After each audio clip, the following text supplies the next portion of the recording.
Hey guys, welcome back to the HoloTable news. This is our third episode, and we are delighted to present you what happened last week in our beloved game, Star Wars Galaxy of Heroes. We are starting to see the impact from the release of Grand Admiral Thrawn, both in arenas and raids. Speaking of, we'll start with a squad that can solo Phase 3 of the heroic heavy armor tank raid. Continuing with Thrawn, we'll review his arena use and what's the best fit. We will then have some insight about the benefits for new players to use the Phoenix squad.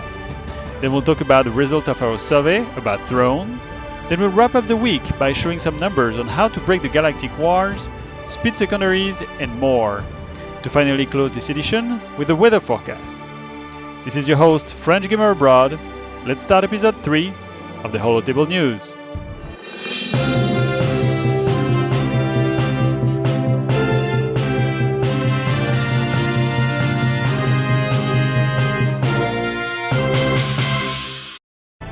YouTuber MacMol2 planned and built a team able to defeat the heroic heavy assault tank Phase 3 in one pass. This is possible using the brand new Grand Admiral Thrawn. In a video called Imperial Grand Maneuver, we discovered a team able to defeat the B2 rocket trooper and his army of B1 droids. You will need Director Krennic, Grand Moff Tarkin, Short Trooper, and Jyn Erso. For all the details and modding tips, watch the video, link in the description. Coming from Reddit and players' feedback, Grand Admiral Thrawn will probably take his place in the arena sooner than later.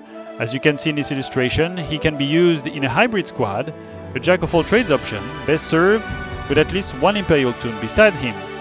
He works also very well in a Darth Vader lead squad, such as Vader, Director Krennic, Death Trooper, Thrawn, and Tarkin. But he's not an arena breaker as of yet. With many viable meta teams, it's possible to win battles in arena against him, lining up a good combination of modes and toons. For more, check the description for a detailed link. Following the release of the Phoenix Squadron as farmable characters, user MinPride from Reddit wrapped up the benefit of this squad. These characters are the new player's dream. You can collect them at very low level in every different aspect of the game through the token shops. Their synergy will help tremendously in the early game, and notably to complete Galactic Wars. On top of that, they will provide a very good start to unlock Emperor Palpatine and Thrawn, and will give a head start to unlock Grandmaster Yoda and R2-D2. There are more benefits towards various events. They are all listed in the article. Check the link present in this video's description. Having a friend starting the game? For an efficient start, tell them to level up the Phoenix squad. They won't be disappointed. Found in the official forum, CG Codyspoon from Capital Game revealed that they've planned to share some news with us about some new content next month. That's not much. Hopefully, the August joke might be over soon. What to expect? What do you expect on your side? Leave us a comment and share your opinion with us. The survey results about the release of Grand Admiral Thrawn are now available.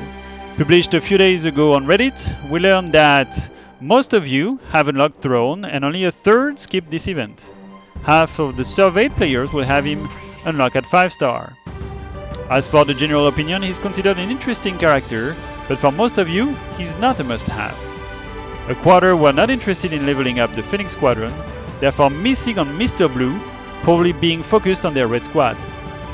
Also, we found out that most of the players that will level him to 6 stars or more don't feel he will change the meta. Grand Admiral Thrawn is therefore seen as a good character, but players are acquiring him mostly for their character collection or possible future synergies. Retrieve the full infography in this video's description. Remember those flash events where EA and CG hinted away that Luke will go through a hero's journey? I would almost like to see a rather pointed effort to making the flash event showing Luke's journey show both sides, fighting Luke as much as fighting with him, allowing for the option on EA and CG to force players into using some of the oddball light and dark side characters. Do not forget how helpful Old Ben was in Luke's journey. It doesn't seem that long until August for the remainder of Luke's journey to Jedi. The Galactic War is your steady source of credits every day and a way to develop your roster of characters and ships. It's a challenging game mode, especially for small rosters. The battles get harder one after another, until the day you finally get your last node broken. Many players are trying to figure out the mechanics to have a constant easy 12th node, so Reddit user The Stimulant made an analysis and concluded that in order to break the last node of the Galactic Wars, you will need to send a team with a minimum of 36.6k squad power on the first node and with that node. If you're struggling to reach this value, try adding more protection on your tanks.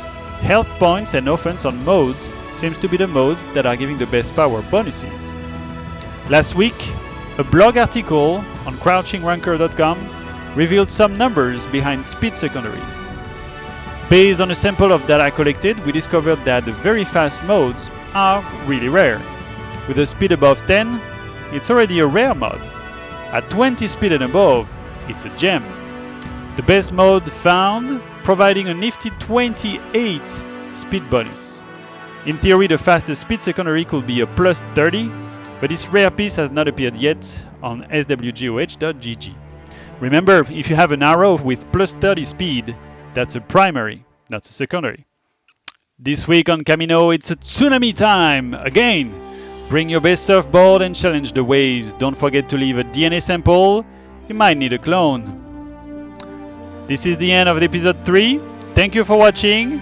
I'll see you guys next week for episode 4.